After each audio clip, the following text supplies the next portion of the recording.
ভালদৰে ৰাখাটো আমাৰ পুনৰ কেমেৰাৰ সন্মুখত উচুপি উঠিল এজন আৰক্ষী। অসম আৰক্ষীক নতুন ৰূপত নতুন গতিত সজাই তোলাৰ বাবে চৰকাৰে পদক্ষেপ গ্ৰহণ কৰাৰ সময়তেই এজন আৰক্ষী বিষয়াৰ চকুত দেখা গ'ল চকুলো। ফুলাম গামোচাৰে বাৰে বাৰে চকুলো মোচাৰ চেষ্টা আৰক্ষী বিষয়াজনৰ।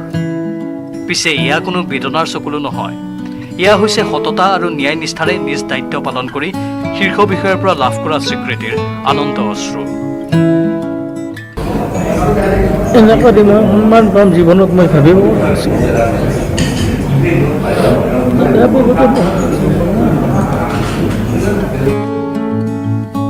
সম্বৰ্ধিত আৰক্ষী বিষয়াৰ মন্তব্য, আমি কোনো পুৰস্কাৰৰ আশাত কাম কৰা নাই, নিজ দায়িত্ব সততাৰে পালন কৰাৰ বাবেই আমাক পুৰস্কৃত কৰা হৈছে।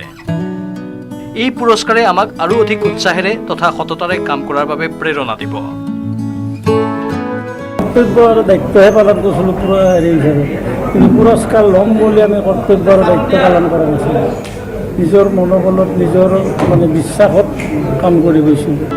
আমাৰ অসম আৰক্ষীৰ কাৰণে এটা সফলতাৰ কথা অকল কামৰূপ জিলাৰ অন্তৰ্গত দদৰা আৰক্ষী চকীৰ ভাৰপ্ৰাপ্ত ASI কুমুদ তালুকদাৰৰ এই মন্তব্যই সকলোকে উদ্বুদ্ধ কৰিছে। উল্লেখযোগ্য যে সততে অসম আৰক্ষীৰ বিৰুদ্ধে বিভিন্ন সময়ত নানা অভিযোগ উত্থাপন হৈ অহাৰ সময়ত অসম আৰক্ষীৰ এগৰাকী ASI আৰু এজন UBCয়ে শকত পৰিমাণৰ উপঢৌকন পায়ো তাক সততাৰে অস্বীকাৰ কৰি খাকী পোছাকৰ মান মৰ্যাদা আৰু এখোপ ওপৰলৈ দাঙি ধৰিবলৈ সক্ষম হৈছে। আৰু মই আনন্দ এইকাৰণে হৈছোঁ, আচলতে মই মোৰ নিজৰ কৰ্তব্যহে কৰিছিলোঁ, আৰু নিজৰ কৰ্তব্য কৰিলে এনেকুৱা যে সন্মানিত হয় বা সন্মান পাওঁ আচলতে মই ভবা নাছিলোঁ কেতিয়াও। গতিকে খুবেই আনন্দিত হৈছে।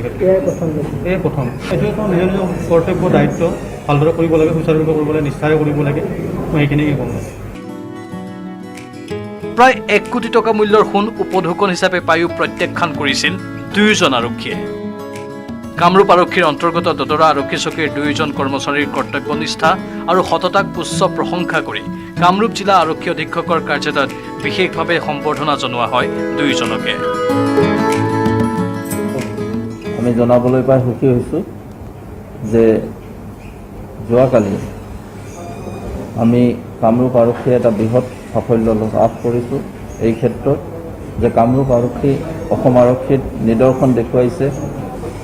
প্ৰলোভনৰ তেওঁলোক বলি নহয় আৰু প্ৰলোভন দি কামৰূপ আৰক্ষীক কোনেও কিনিব নোৱাৰে। কামৰূপ আৰক্ষীৰ গৌৰৱ কঢ়িয়াই অনা যি বিষয়া ASI কুমুদ তালুকদাৰ আৰু কনিষ্টবল দানক চন্দ্ৰ দাসক আমি যোৱাকালিয়ে আমাৰ ফালৰ পৰা অভিনন্দন জ্ঞাপন কৰিছিলোঁ, আৰু আজি সদৌ কামৰূপ আৰক্ষীৰ হৈ মাননীয় DIG মহোদয়ৰ উপস্থিতিত আমি তেওঁলোকক সম্বৰ্ধনা আৰু আৰ্থিকভাৱে আমি পুৰস্কৃত কৰিছোঁ। আৰু মই জানো যে তেওঁলোকৰ এই মনোবল আমাৰ কামৰূপ আৰক্ষীৰ সকলো আৰক্ষী বিষয়াজনলৈকে এই মনোবল বৃদ্ধি কৰিব আৰু ভৱিষ্যত দিনত তেওঁলোক এটা আদৰ্শ স্বৰূপ হৈ ৰ'ব।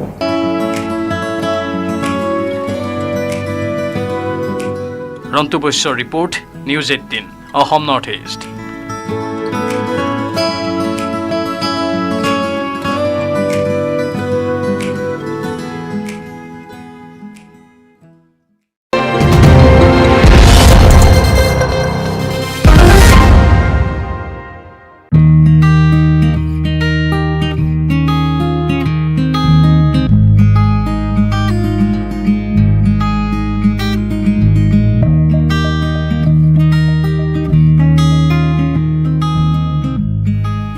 অসমৰ নিচেই কাষতে চুবুৰীয়া নগাৰাজ্যত আছে শ্বিলং চেৰাপুঞ্জীৰ দৰে এখন ঠাই। পৰ্যটন ক্ষেত্ৰৰূপে গঢ়িবলৈ স্থানীয় নগালোকে লৈছে বিশেষ পদক্ষেপ। উৎকট গৰমৰ দিনকেইটাত শ্বিলং চেৰাপুঞ্জীলৈ যাবলৈ নিশ্চয় সকলোৰে মন যায়, কিন্তু আমি দেখুৱাব বিচাৰিছোঁ অসমৰ চুবুৰীয়া ৰাজ্য নাগালেণ্ডৰ নিচেই কাষতেই থকা এডোখৰ সুন্দৰ মনোমোহা ঠাই, য'ত এনে সময়ত শ্বিলং চেৰাপুঞ্জীৰ দৰে এক পৰিৱেশে বিৰাজ কৰে।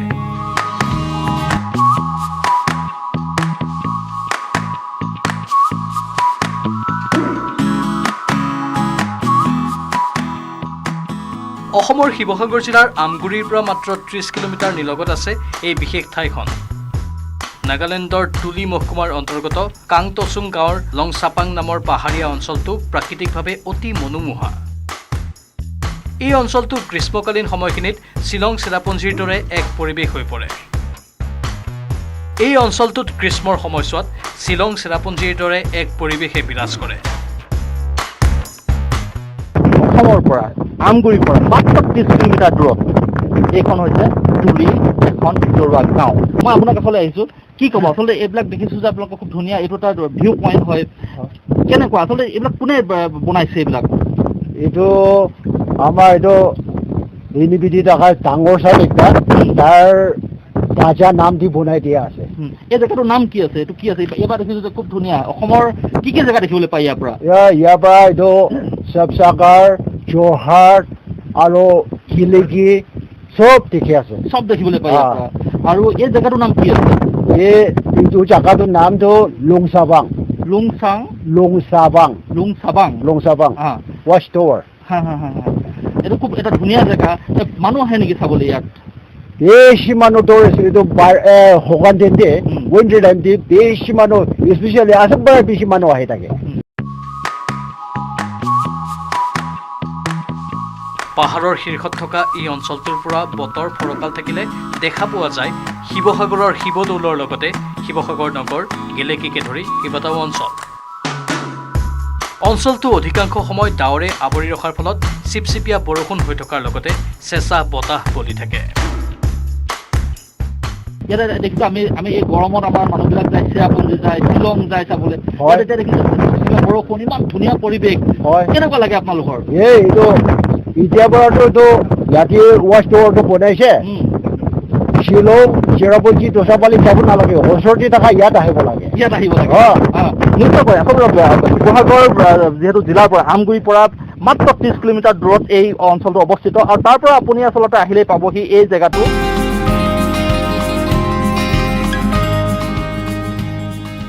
এই অঞ্চলটো পৰ্যটন ক্ষেত্ৰৰূপে গঢ় দিবলৈ স্থানীয় নগা লোকসকলে ব্যক্তিগতভাৱে প্ৰচেষ্টা অব্যাহত ৰাখিছে। নাগালেণ্ড আৰক্ষীৰ এজন অৱসৰপ্ৰাপ্ত আৰক্ষী বিষয়াই নিজ পুত্ৰৰ সোঁৱৰণত লংচাপাং অঞ্চলৰ ভিউ পইণ্টত চেণ্টিমেৰেন মেমৰিয়েল টাৱাৰ নামেৰে পৰ্যটকৰ সুবিধাৰ্থে এটা 3মহলীয়া পকী টাৱাৰ নিৰ্মাণ কৰি দিছে। উল্লেখযোগ্য যে এই ঠাইৰ পৰিৱেশ উপভোগ কৰিবলৈ নাগালেণ্ডৰ বিভিন্ন প্ৰান্তৰ লোকৰ লগতে অসমৰো বহু লোকৰ আগমন হয়। জ্যোতিপ্ৰসাদ গগৈৰ প্ৰতিবেদন, নিউজ 18 অসম নৰ্থ ইষ্ট।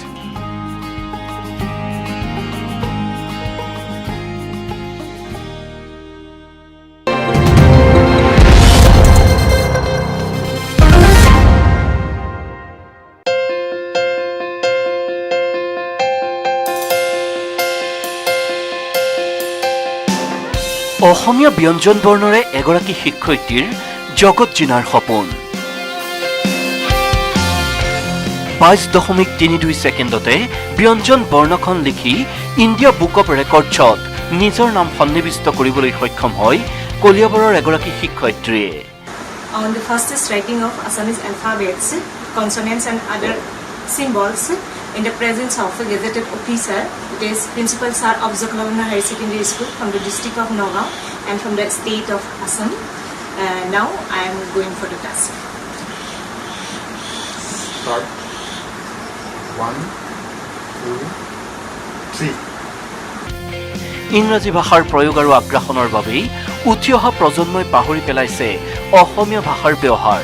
ফলত অসমীয়া স্বৰবৰ্ণ আৰু ব্যঞ্জন বৰ্ণ কম সময়ৰ ভিতৰত লিখাৰ ক্ষেত্ৰত যথেষ্ট অসুবিধাৰ সন্মুখীন হয় বহুতেই। কিন্তু কলিয়াবৰৰ সৰু ভগীয়াৰ ঋতুস্মিতা শইকীয়া নামৰ শিক্ষয়িত্ৰীগৰাকীয়ে মাত্ৰ 22.32 ছেকেণ্ডতে ব্যঞ্জন বৰ্ণ লিখি ইণ্ডিয়া বুক অৱ ৰেকৰ্ডছত নিজৰ নাম সন্নিৱিষ্ট কৰিবলৈ সক্ষম হৈছে। I have completed in 22.32 seconds.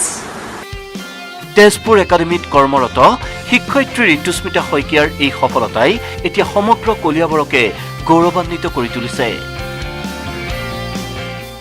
আজিকালি আমি প্ৰায়ে দেখা পাওঁ যে ছাত্ৰ ছাত্ৰীসকলে অসমীয়া ভাষাটো লিখাটো বহুত দূৰৰ কথা, ক'বলৈকে ভয় কৰে বা এলাহ কৰে।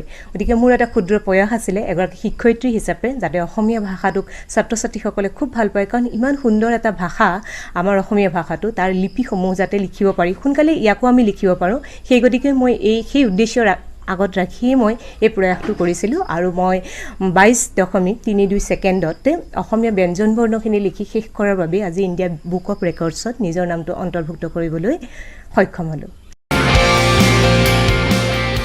যি সময়ত সমগ্ৰ অসমতে অসমীয়া ভাষাৰ প্ৰয়োগ তথা অফিচ কাছাৰীৰ সকলো কাম কাজত অসমীয়াতে লিখা মেলাৰ দাবী উঠি আহিছে, তেনে সময়ত অসমীয়া ভাষাৰ ব্যঞ্জন বৰ্ণক এক সুকীয়া মাত্ৰাৰে ইণ্ডিয়া বুক অফ ৰেকৰ্ডছত সন্নিৱিষ্ট কৰিবলৈ সক্ষম হোৱা শিক্ষয়িত্ৰী ঋতুস্মিতা শইকীয়াৰ প্ৰচেষ্টাক শলাগ লৈছে সকলোৱে।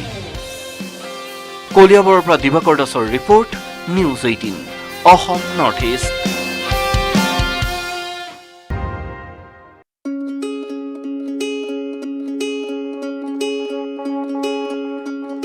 নিবনুৱা সমস্যাই ভয়াৱহ ৰূপ ধাৰণ কৰা ৰাজ্যখনৰ যুৱক যুৱতীসকলে কৰ্মৰ সন্ধানত বহিৰাজ্যলৈ ঢাপলি মেলাৰ সময়ত ঢিঙৰ 2 নম্বৰ কান্দুলিমাৰীৰ একাংশ নিবনুৱা যুৱকে স্বনিয়োজনৰ পথ বিচাৰি নিজৰ ভৰিত নিজে থিয় দি অন্যৰ বাবেও আদৰ্শস্বৰূপ হৈ উঠিছে।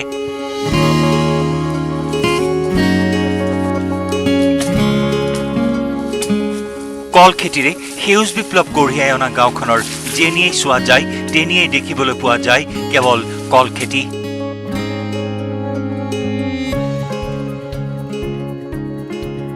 ঢিঙৰ 2 নম্বৰ কান্দুলিমাৰী এই গাঁওখনৰ অধিকাংশ শিক্ষিত যুৱকে কল খেতি কৰি স্বাৱলম্বিতাৰ নিদৰ্শন দাঙি ধৰিবলৈ সক্ষম হৈছে।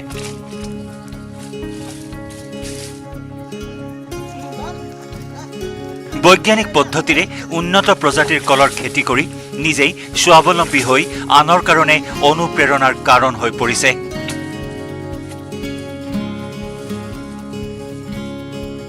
যুৱকসকলে কল খেতি কৰি নিজৰ লগতে আন বহুকেইজনক সম্প্ৰতি সংস্থাপনৰ বাট মুকলি কৰি দিবলৈ সক্ষম হৈছে।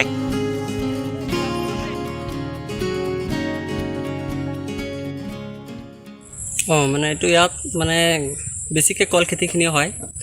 ইয়াত মানে 1 বিঘা মাটি লগালে মানে 40,000 টকা ইনভেষ্ট হয় আৰু লাভৱান হ'ব পাৰোঁ। এতিয়া লকডাউনৰ কাৰণে এতিয়া কম হৈ আছে, আগতে 20,000 25,000 হৈছিলে, এতিয়া 10,000 হৈ আছে পাৰ বিঘা।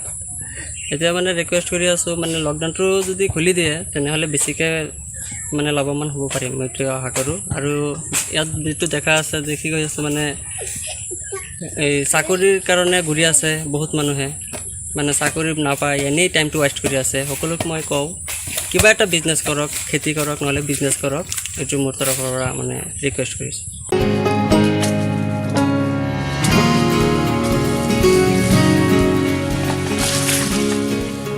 চৰকাৰ তথা কৃষি বিভাগৰ সাহায্য অবিহনেই সম্পূৰ্ণ নিজাববীয়া প্ৰচেষ্টাত উৎপাদন কৰা কল বিক্ৰী কৰি আৰ্থিকভাৱে বহু পৰিমাণে সচ্ছল হৈছে এইসকল যুৱক।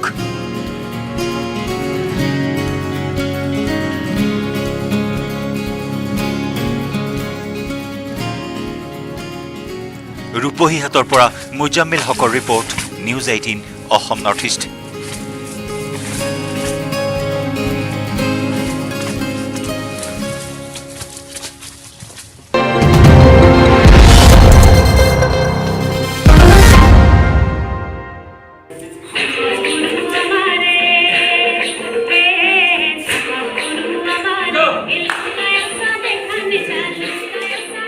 ৰাষ্ট্ৰীয় পৰ্যায়ৰ টেলিভিছনৰ অনুষ্ঠান কিছমে কিতনা হে দম নামৰ ৰিয়েলিটি শ্ব'ত অংশগ্ৰহণ কৰি প্ৰায় 3 মাহৰ অনুশীলনৰ পাছত গ্ৰেণ্ড ফিনালেত উপনীত হোৱা নগাঁৱৰ Dronacharya rhythm of the art নামৰ গ্ৰুপটোৱে সমগ্ৰ অসমবাসী ৰাইজৰ লগতে নগাঁওবাসী ৰাইজলৈ কঢ়িয়াই আনিছে গৌৰৱ।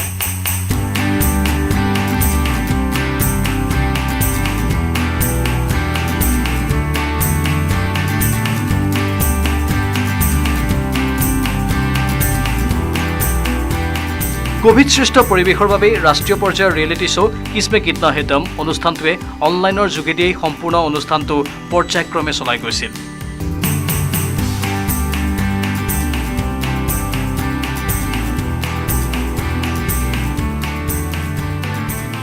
তিনি মাহৰ অন্তৰালত ৰাষ্ট্ৰীয় পৰ্যায়ৰ ৰিয়েলিটি শ্ব'ৰ গ্ৰেণ্ড ফিনালিত নিৰ্বাচিত হোৱা নগাঁৱৰ Dronacharya redeem of the art নামৰ 16জনীয়া ছাত্ৰ ছাত্ৰীসকল এতিয়া কঠোৰ অনুশীলনত ব্যস্ত হৈ পৰিছে। গ্ৰুপটোৰ নাম হৈছে Dronacharya the redeem of art. ইতিমধ্যে আমি যোৱা মাহত ছেমিফাইনেলত অৱতীৰ্ণ হৈছিলোঁ। তাৰপিছত তাত আমি ছেমিফাইনেল জিকিছিলোঁ। জিকাৰ পিছতে এতিয়া আমি গ্ৰেণ্ড ফিনালেত উপনীত হৈছোঁ। গতিকে এই গ্ৰেণ্ড ফিনালেৰ বাবেই হয়তো মানে ৰাইজৰ মৰম বুটলিবলৈ আমি সক্ষম হৈছোঁ। কিমানমান ইয়াত অংশগ্ৰহণ কৰিছে ছাত্ৰ ছাত্ৰী? ইয়াত আছে আমাৰ ডান্সাৰ আছে 16জন, যোগা আৰু ডান্সৰ 16জন আছে।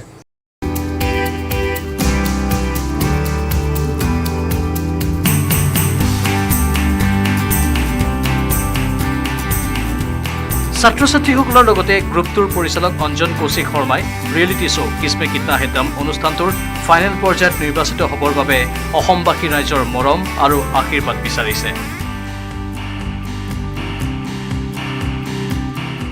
আমি মুঠেই বহুত আনন্দিত হৈ আছোঁ।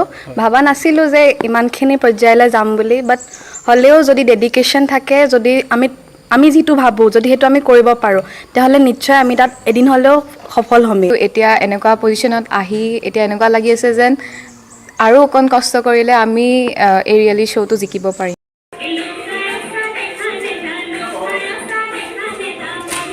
পুৰণি গোদামৰ পৰা Hemanta Das, news 18 Assam north east.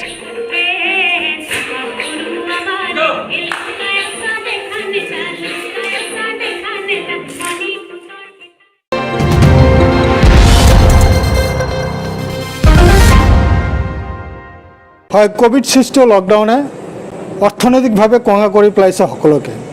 সৰু সুৰা বিজনেছ বা ব্যৱসায় কৰি থকা যি ব্যৱসায়ীসকল আছে, সিহঁতেও লকডাউনৰ ফলত আৰ্থিক মন্দাৱস্থাত ভুগিব লগা হৈছে।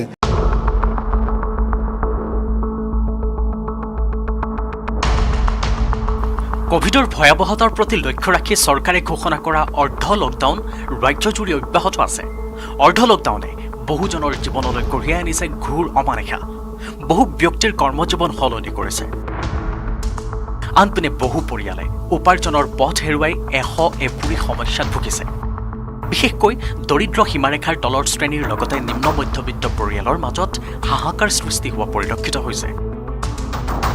ৰাজ্যৰ বিভিন্ন প্ৰান্তত কাল কৰোণা সৃষ্ট বিভিন্ন সমস্যাই গা কৰি উঠাৰ সমান্তৰালকৈ কোকৰাঝাৰ জিলাৰ গোসাইগাঁও মহকুমাৰ অসম-বংগ সীমান্তৰ শিমলুতাপুৰ শিক্ষিত যুৱক নিৰ্মল চন্দ্ৰ দাসে আৰ্থিক ক্ষেত্ৰত যথেষ্ট দুৰ্ভোগৰ সন্মুখীন হৈছে।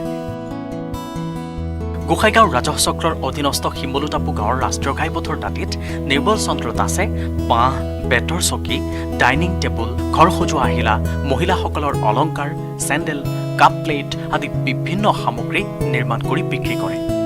কিন্তু আংশিক লকডাউনত বাঁহৰ বেতৰ নিৰ্মাণ কৰা সামগ্ৰী বিক্ৰী কৰিব নোৱাৰাত চৰম আৰ্থিক সংকটৰ সন্মুখীন হৈছে নিৰ্মল চন্দ্ৰ দাস।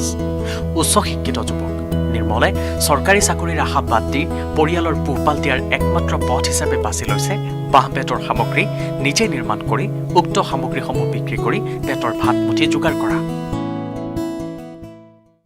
ইয়াত বাঁহ বেতৰ ডাইনিং ছেট, সোফা ছেট, বেতৰ দোনলা, বাচ্চাৰ দোনলা, হেংগিং দোনলা, মোৰা, ইজি চেয়াৰ, বেতৰ মোৰা, বাঁহৰ মোৰা, ফুলতলা চাজি, বাস্কেট, ট্ৰে আৰ কি সকলো বস্তু ইয়াতে আৰ কি মই বনাব পাৰোঁ। মোৰ লগতে আৰু 3জন আৰ কি কাৰিকৰ আছে, ইহঁতো মোৰ লগতে বনাই আৰ কি সহযোগিতা কৰে মোক।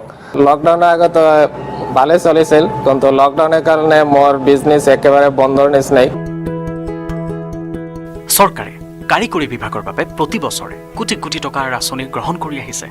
উচ্চ শিক্ষিত যুৱক নিৰ্মল চন্দ্ৰ দাসে বাঁহ বেতৰ শিল্পক চলাই নিয়াৰ বাবে চৰকাৰৰ পৰা আৰ্থিক সহায়ৰ বাবেও প্ৰাৰ্থনা কৰিছে। তামাৰহাটৰ পৰা শহীদুল হক, নিউজ 18 অসম নৰ্থ ইষ্ট।